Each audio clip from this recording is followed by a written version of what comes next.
नमस्कार दोस्तों, मैं आपका अपना RP Kumawat iconic nursing academy में आप लोग का स्वागत करता हूं। हमारा जो सिस्टम चल रहा था वो रीनल सिस्टम चल रहा था। अब रीनल सिस्टम को हम लोग कंटिन्यूअसली करते एक नई डिजीज लेके आए हैं आज। उस डिजीज का नाम है रीनल फेलियर। पहले हम लोग ध्यान देंगे केवल रीनल फेलियर पे। देखिए रीनल फेलियर क्या होता है। रीनल फेलियर एक ऐसी डिजीज होती है जिसके अंदर क्या होता है कि जो रीनल पार्ट होता है, जो किडनी पार्ट होता है, उसके अंदर क्या हो सकता है, उसका जो फंक्शन होता है वो अल्टर्ड हो सकता है, और जिसकी वजह से क्या है, हम लोगों को जो नाइट्रोजनस वेस्ट होता है वो बॉडी के अंदर बढ़ जाएगा। तो हम लोगों को आज जो डिजीज पढ़ेंगे वो रीनल फेलियर पढ़ेंगे। अब रीनल फेलियर के अंदर हम लोग बाद में पढ़ेंगे कि एक्यूट क्या होता है और क्रॉनिक रीनल फेलियर क्या होता है। तो पहले देखिए कि जो रीनल पार्ट होता है उसका काम क्या होता है हमारी बॉडी के अंदर। आप लोगों को पता है भी है पहले भी कि जो किडनी होती है उनका काम होता है ब्लड को फिल्टर करने का, और फिल्टर करने के बाद में यूरिन के फॉर्मेशन का। अब मान लीजिए कि यूरिन का फॉर्मेशन जनरल हो रहा है। अब यूरिन का फॉर्मेशन हो रहा है तो यूरेटर्स के थ्रू यूरिथ्रा में आ रहा है, सॉरी यूरिनरी ब्लैडर में आ रहा है। यूरिनरी ब्लैडर के बाद में यूरिथ्रा के थ्रू वो कहाँ जाता है, बाहर की तरफ एक्सक्रीट कर दिया जाता है। अब मान लीजिए कि जो इसका नॉर्मल फंक्शन था, नॉर्मल फंक्शन क्या था कि नाइट्रोजिनस वेस्ट को बाहर निकालने का काम था। नाइट्रोजिनस वेस्ट जो होता है उसको बाहर एक्सक्रीट करने का काम था, लेकिन किसी रीजन की वजह से जो किडनी होती है वो यूरिन का फॉर्मेशन नहीं कर पाती है, या फिर यूरिन का फॉर्मेशन कर पाती है तो बाहर एक्सक्रीट नहीं कर पाती है। तो अगर उस कंडीशन के अंदर जो रीनल फंक्शनिंग होती है वो फेल हो जाती है, और अगर रीनल फंक्शनिंग फेल हो जाती है तो उस कंडीशन को हम लोग बोलते हैं रीनल फेलियर। यानी कि अगर किडनी का जो नॉर्मल फंक्शनिंग होती है वो अगर इंपेयर्ड हो जाती है तो उस कंडीशन को हम लोग बोलते हैं रीनल फेलियर। अब देखिए रीनल फेलियर जो हुआ वो हम लोग आज जो डिजीज रीनल फेलियर हम लोगों ने देखा, इसके बाद में हमारी जो आज डिजीज है वो दो तरीके की होती है रीनल फेलियर। या तो वो एक्यूट हो सकता है या फिर वो क्रॉनिक हो सकता है। अगर एक्यूट कंडीशन है तो वो क्या हो सकता है, इन फ्यू हावर्स के अंदर या फ्यू डेज के अंदर हम लोग को देखने को मिल सकता है। यानी कि एक्यूट रीनल फेलियर वो होता है जिसके अंदर जो किडनी का नॉर्मल फंक्शनिंग होती है वो क्या हो जाती है, अल्टर्ड हो जाती है। अब वो जो अल्टर्ड की कंडीशन होती है वो हम लोग को फ्यू हावर्स के अंदर भी देखने को मिल सकती है या फ्यू डेज के अंदर भी देखने को मिल सकती है। तो उस कंडीशन को हम लोग बोलते हैं एक्यूट रीनल फेलियर। और वहीं पे इसका हम लोग अगर आगे देखें तो क्रॉनिक रीनल फेलियर होता है जिसके अंदर जो रीनल का फेलियर होता है या जो रीनल फेल होने की जो कंडीशन है वो हम लोगों को लॉन्ग टाइम के बाद में देखने को मिलती है। तो उस कंडीशन को हम लोग बोलते हैं क्रॉनिक रीनल फेलियर। तो आज जो हम लोग टॉपिक पढ़ने वाले हैं वो है एक्यूट रीनल फेलियर। तो आप लोगों ने रीनल फेलियर देखा जिसके अंदर क्या था कि नॉर्मल जो फंक्शनिंग थी किडनी की वो क्या हो गई थी, इंपेयर्ड हो गई थी। तो हम लोगों ने उसको क्या बोला, रीनल फेलियर। और अगर एक्यूट रीनल फेलियर के डेफिनेशन की हम लोग अगर बात करें तो एक्यूट रीनल फेलियर क्या होता है, एक्यूट रीनल फेलियर वो डिजीज होती है जिसके अंदर अचानक से किडनी के अंदर कोई भी इंपेयर्ड जो उसका नॉर्मल फंक्शन होता है वो इंपेयर्ड हो जाता है, और उसकी वजह से क्या होता है, हम लोगों के बॉडी के अंदर नाइट्रोजनस वेस्ट का जो लोड होता है वो बढ़ जाता है, फ्लूइड का ओवरलोड हो जाता है। तो उस कंडीशन को हम लोग क्या बोलते हैं, एक्यूट रीनल फेलियर। तो डेफिनेशन हम लोगों ने देखी जिसके अंदर क्या हुआ कि नॉर्मल किडनी का जो फंक्शन होता है वो अल्टर्ड हो गया, जिसकी वजह से क्या है बॉडी के अंदर कुछ अलग हम लोग को चेंजेस देखने को मिले, या फिर जो नॉर्मल किडनी का फंक्शन है वो फेल हो गया। तो उस कंडीशन को हम लोग क्या बोलेंगे, एक्यूट रीनल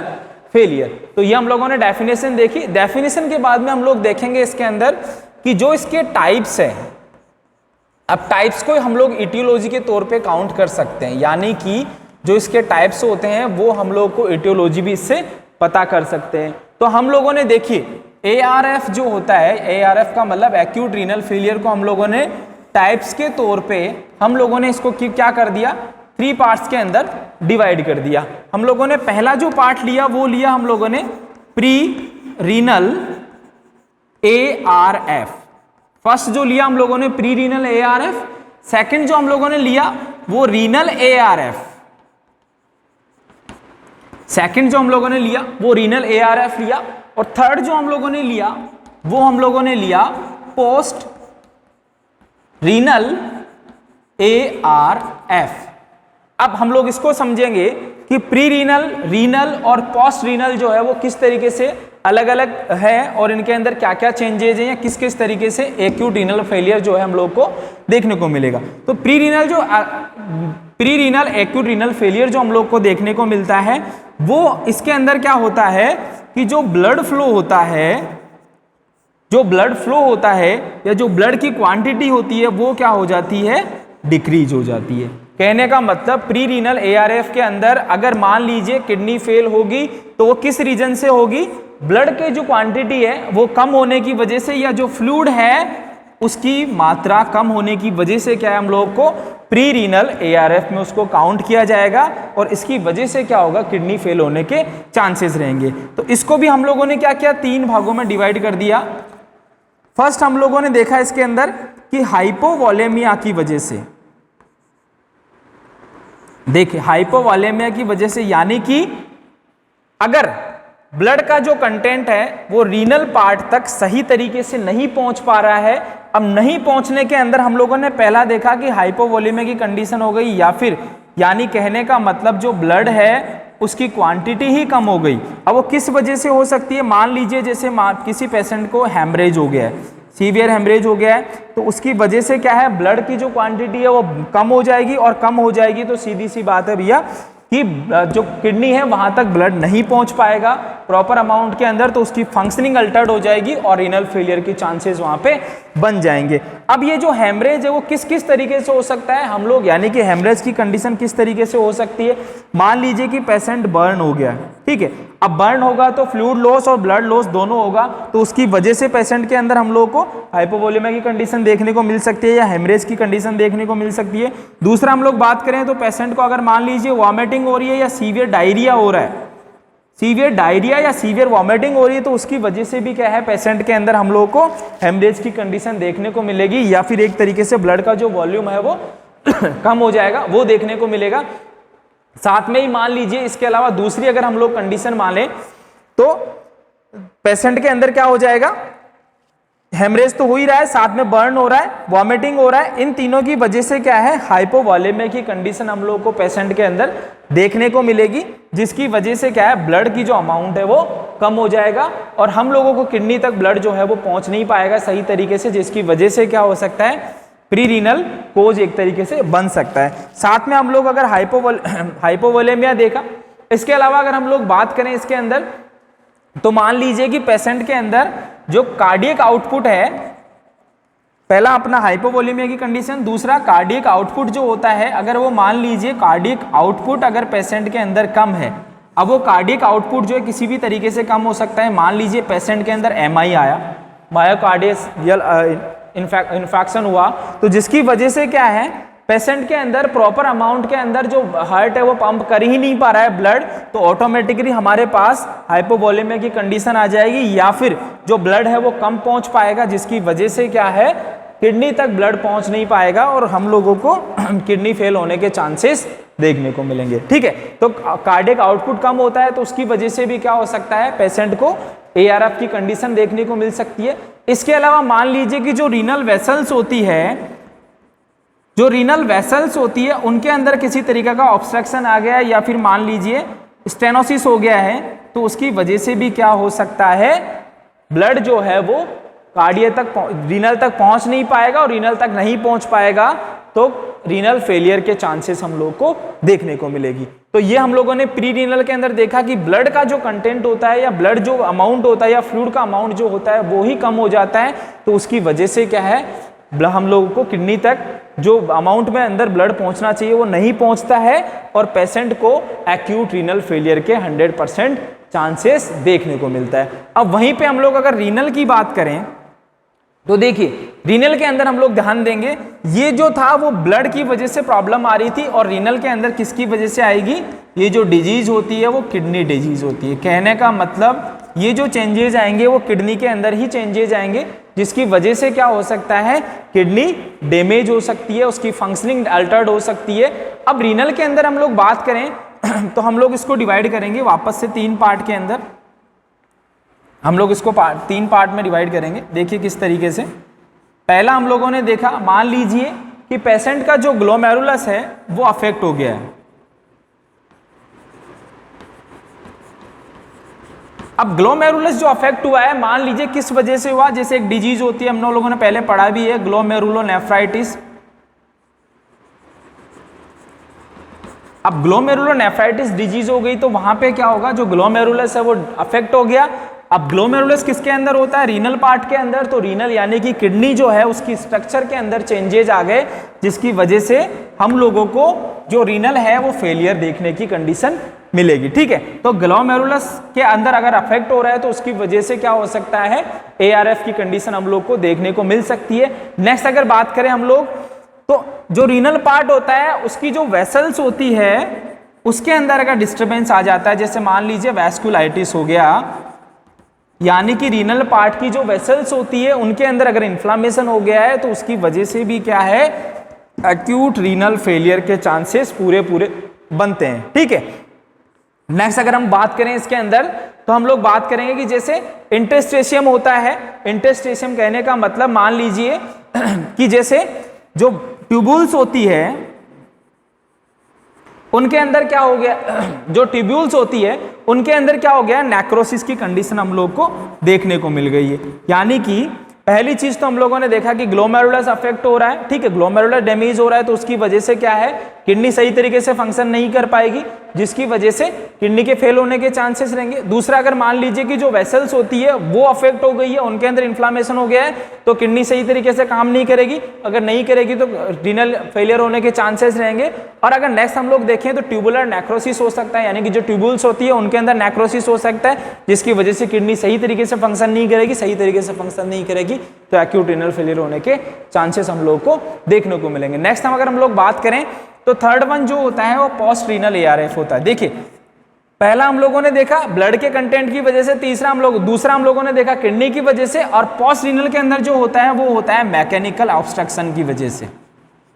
मैकेनिकल ऑब्स्ट्रक्शन की वजह से हम लोगों को जो पेशेंट है उसके अंदर एक्यूट रीनल फेलियर देखने को मिलेगा। अब देखिए, पोस्ट रीनल के अंदर हम लोगों ने देख लिया, पोस्ट रीनल के अंदर हम लोग देखेंगे कि जो मैकेनिकल ऑब्स्ट्रक्शन है, अब मैकेनिकल ऑब्स्ट्रक्शन किस में आ गया, मान लीजिए कि जैसे यूरेटर्स है या फिर यूरिनरी ब्लैडर है, उसके अंदर मान लीजिए जैसे यूरेटर्स है, अब यूरेटर्स के अंदर क्या हो गया, कोई स्टोन का फॉर्मेशन हो गया। ठीक है, कोई स्टोन का फॉर्मेशन हो गया तो जो यूरिन का फ्लो है वो क्या हो जाएगा, अफेक्ट हो जाएगा। अब यूरिन का फ्लो अफेक्ट होगा, यानी कि आगे यूरिन जा ही नहीं पा रहा है, बाहर निकल ही नहीं पा रहा है, तो वहां पे क्या होगा, वो एक्यूमुलेट हो जाएगा, तो सीक्रेट कर नहीं पाएगी बॉडी, तो वहां पे क्या हो जाएगा, रीनल फेलियर के चांसेस हम लोग को देखने को मिलेंगे। स्टोन फॉर्मेशन हो सकता है। और दूसरी जो कंडीशन है हमारे पास वो है प्रोस्टेट एनलार्जमेंट का।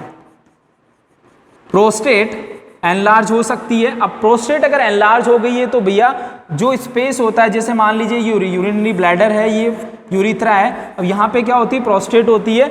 अगर यूरिनरी ब्लैडर के अंदर यूरिन भरा हुआ है लेकिन प्रोस्टेट जो ग्लैंड होती है वो क्या हो गई है, एनलार्ज हो गई है, मान लीजिए उसको कार्सिनोमा हो गया, प्रोस्टेटिक कार्सिनोमा हो गया है। अब कार्सिनोमा की कंडीशन में क्या होगा, एनलार्ज हो गई है, स्वेलिंग आ गई है, एडिमा आ गया है, तो उसकी वजह से क्या है, यूरिन का जो फ्लो है वो डिस्टर्ब हो जाएगा। अब डिस्टर्ब हो जाएगा कहने का मतलब यूरिन फ्लो बाहर हो नहीं पाएगा, तो सीधा सा यहाँ पे एक्यूमुलेट होने के बाद में क्या हो जाएगा, किडनी के वहीं पे एक्यूमुलेट हो जाएगा। अब वो कहाँ पे चला जाएगा, यूरेटस से किडनी के अंदर जा सकता है, और वहां पे क्या कर सकता है, एक्यूट रीनल फेलियर की कंडीशन हमारे सामने अराइज कर सकता है। तो ये हम लोगों ने 3 टाइप से इसकी इटियोलॉजी भी समझ ली और इसके टाइप्स भी समझ लिए, जिसके अंदर पहला हम लोगों ने प्री रीनल देखा, दूसरा रीनल देखा और तीसरा पोस्ट रीनल देखा। अब प्री रीनल के अंदर हम लोगों ने ब्लड की कमी देखी, रीनल के अंदर हम लोगों ने किडनी की प्रॉब्लम देखी, और पोस्ट रीनल के अंदर मैकेनिकल ऑब्स्ट्रक्शन हो गया, किसमें, यूरेटर्स में या फिर यूरिथ्रा के प्रोस्टेट पार्ट के अंदर। नेक्स्ट हम लोगों ने इसके अंदर ये भी देखा किसकी वजह से, कैसे हाइपोवोलेमिक कंडीशन कैसे आती है, कार्डियक आउटपुट की वजह से प्रॉब्लम आ सकती है, रीनल वेसल्स की वजह से आ सकती है। किडनी की बात करें तो ग्लोमेरुलोनेफ्राइटिस हम लोग कवर कर सकते हैं, वेसल्स की प्रॉब्लम हो सकती है, या फिर हम लोग बात करें तो ट्यूबुल्स की प्रॉब्लम हो सकती है, और पोस्ट रीनल के अंदर देखें तो स्टोन फॉर्मेशन हो सकता है, प्रोस्टेटिक कैंसर हो सकता है। तो ये इसकी एक तरीके से इटियोलॉजी और टाइप्स हम लोगों ने देखे। इसके बाद में अगर हम लोग बात करेंगे, अगर इसके बाद में हम लोग बात करेंगे तो देखिए आगे हम लोग किस तरीके से कौन सा टॉपिक लेके चलेंगे। नेक्स्ट हम लोग लेके चलेंगे इसमें क्लिनिकल मैनिफेस्टेशंस का। देखिए, अगर क्लिनिकल मैनिफेस्टेशन की बात करें तो सीधी सी बात, भैया किडनी से यूरिन बाहर निकल नहीं पा रहा है। अगर किडनी से यूरिन नहीं निकल पा रहा है तो कहने का मतलब पहला हमारे पास क्लिनिकल मैनिफेस्टेशन के अंदर क्या आया, डिक्रीज यूरिन आउटपुट, यानी कि जो यूरिन का आउटपुट है वो पूरे तरीके से डिक्रीज हो गया है, जिसकी वजह से क्या है पेशेंट के अंदर हम लोग को देखने को मिलेगा कि यूरिन जो है वो सही तरीके से उसका आउटपुट हो नहीं पा रहा है। नेक्स्ट अगर हम लोग बात करेंगे इसके अंदर तो क्या हो जाएगा, बाइकार्बोनेट और कैल्शियम के जो आयंस है वो भी क्या हो जाएंगे, डिक्रीज हो जाएंगे। डिक्रीज बाइकार्बोनेट एंड कैल्शियम, ठीक है, बाइकार्बोनेट और कैल्शियम के जो आयंस है वो भी डिक्रीज हो जाएंगे। और साथ में हम लोग अगर बात करें क्लिनिकल मैनिफेस्टेशंस की तो हम लोग को पेशेंट के अंदर जो पीएच है वो भी डिक्रीज मिलेगी, ठीक है। पीएच इसलिए डिक्रीज मिलेगी क्योंकि वहां पे एसिडिक जो मीडियम होता है वो पेशेंट के अंदर कम हो जाता है एक्युमुलेशन की वजह से, तो पीएच जो है वो डाउन हो जाएगी पेशेंट के अंदर। अगर हम लोग इसके बाद में बात करें, ये तो हुआ कम की बात, अगर हम लोग इंक्रीज की बात करें तो पहली चीज सोडियम का लेवल पेशेंट के अंदर बढ़ जाएगा, ठीक है, इंक्रीज हो जाएगा। साथ में क्या होगा, इंक्रीज ब्लड यूरिया नाइट्रोजन, यानी कि जो ब्लड यूरिया नाइट्रोजन का काउंट है वो ब्लड के अंदर बढ़ा हुआ में दिखेगा।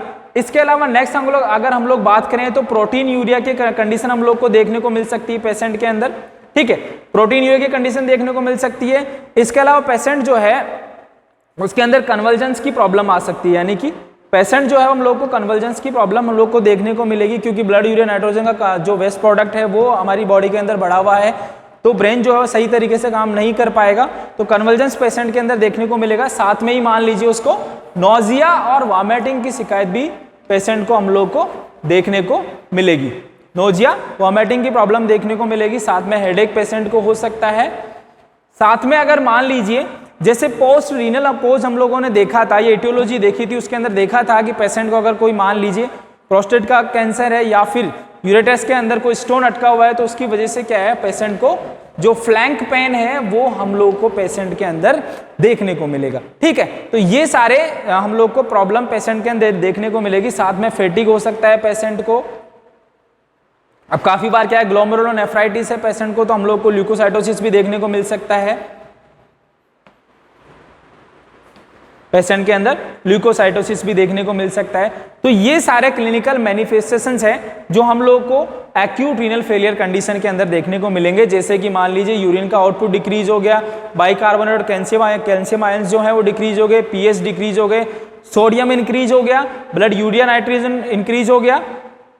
इसके अलावा प्रोटीन यूरिया की कंडीशन देखने को मिल सकती है, कन्वर्जेंस पेशेंट के अंदर देखने को मिलेगी, नोजिया वॉमिटिंग की कंडीशन, हेडेक, इसके अलावा फ्लैंक एरिया के अंदर पेन देखने को मिलेगा, फैटिक, और पेशेंट के अंदर ल्यूकोसाइटोसिस पेशेंट के अंदर देखने को हम लोग को मिलेंगे। तो ये क्लिनिकल मैनिफेस्टेशन के तौर पे हम लोग पेशेंट में एक्यूट रीनल फेलियर के पेशेंट में हम लोग को देखने को मिलेगा। नेक्स्ट हम लोग जो देखेंगे इसके अंदर इसका डायग्नोस्टिक वैल्यूएशन देखेंगे।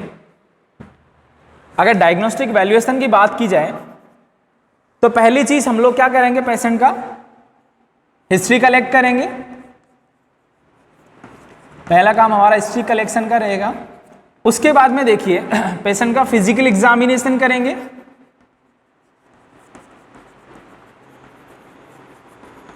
नेक्स्ट हम लोग देखेंगे पेशेंट का जो है ब्लड टेस्ट करेंगे।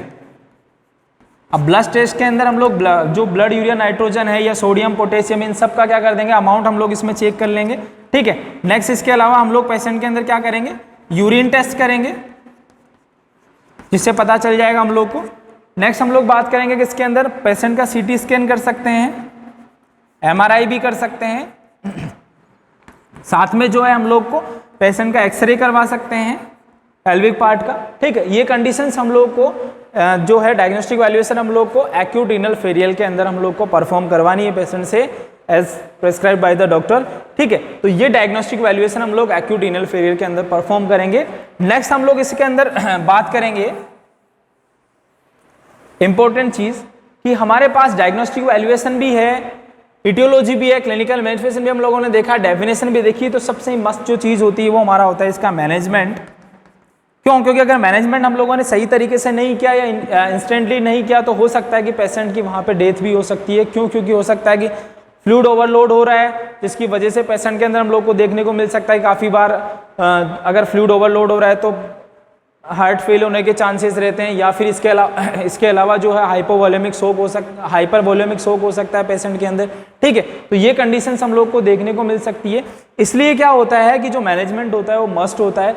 अब हम लोगों ने जो मैनेजमेंट किया है वो मैनेजमेंट इसी तरीके से किया है जैसे कि हम लोगों ने इसके टाइप्स पढ़े हैं, टाइप्स के अकॉर्डिंग हम लोगों ने क्या कर दिया, इसका मैनेजमेंट डिसाइड कर दिया। अब पहली चीज तो क्या होती है कि पेशेंट के अंदर क्या होता है, इलेक्ट्रोलाइट्स या फ्लूइड जो होता है उसका क्या हो रहा है, लॉस हो रहा है, तो वो हम लोग सबसे पहले पेशेंट के अंदर रिप्लेस करेंगे। अब हम लोग अगर इसको इसी दूसरे तरीके से देखें तो इसका जो मैनेजमेंट करेंगे हम लोग इसके टाइप्स के अकॉर्डिंग करेंगे। जैसे मान लीजिए हमारे पास पहले क्या था, प्री रीनल था, फिर रीनल था और उसके बाद में पोस्ट रीनल ARF था। अब प्री रीनल के अंदर हम लोग क्या करेंगे, इसका मैनेजमेंट हम लोग किस तरीके से करेंगे कि प्री रीनल जो ARF होता है इसके अंदर हम लोग क्या करेंगे, पेशेंट को जो परफ्यूजन है या इंप्रूव जो हमारा फ्लूइड है वो इंप्रूव करेंगे, यानी कि पेशेंट के अंदर फ्लूइड का परफ्यूजन जो है वो इंप्रूव करेंगे। पहला हमारा जो काम होगा, क्यों हम लोगों ने देखा था कि टाइप्स के अंदर क्या था कि पेशेंट के अंदर जो फ्लूइड है वो हाइपोवोलेमिक की कंडीशन आ रही थी। ठीक है, हाइपोवोलेमिक शॉक के अंदर पेशेंट चला गया था, जिसकी वजह से क्या है ARF हम लोगों को देखने को मिला। तो सबसे पहला काम क्या होता है कि हम लोग फ्लूइड का रिप्लेसमेंट करेंगे। अब वहां पर फ्लूइड के तौर पे हो सकता है कि ब्लड हो, काफी बार ब्लड हो सकता है, या फिर इसके अलावा मान लीजिए फ्लूइड इलेक्ट्रोलाइट्स जो है वो कम हो गए हैं तो हम लोग उनको रिप्लेस कर सकते हैं।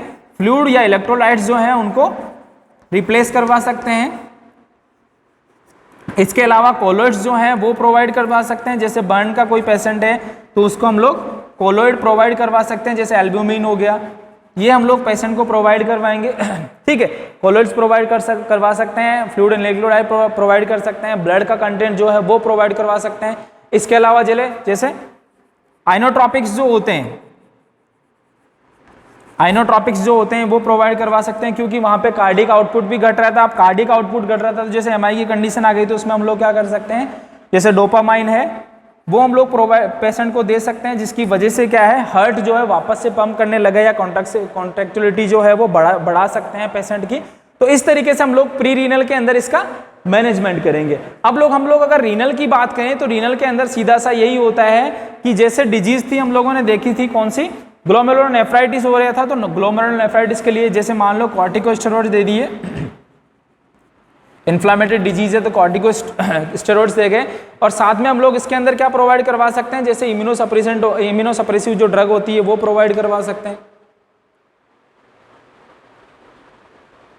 इम्यूनोसप्रेसिव जो ड्रग्स होती है वो प्रोवाइड करवा सकते हैं, जिससे क्या होगा, पेशेंट की जो रीनल कंडीशन थी, जो रीनल टाइप्स के अंदर हम लोगों ने एटियोलॉजी देखी थी, वो इससे सबसाइड हो जाएगी। ठीक है, नेक्स्ट अगर हम लोग बात करें तो पोस्ट रीनल के अंदर, तो पोस्ट रीनल के अंदर हम लोगों ने देखा था कि पेशेंट को क्या प्रॉब्लम हो रही थी, पेशेंट को प्रॉब्लम ये हो रही थी कि पेशेंट जो है उसके अंदर स्टोन का फॉर्मेशन हो गया था। पेशेंट जो था उसकी यूरेटर्स में स्टोन का फॉर्मेशन हो गया था, तो हम लोग क्या करेंगे, स्टोन को रिमूव करेंगे।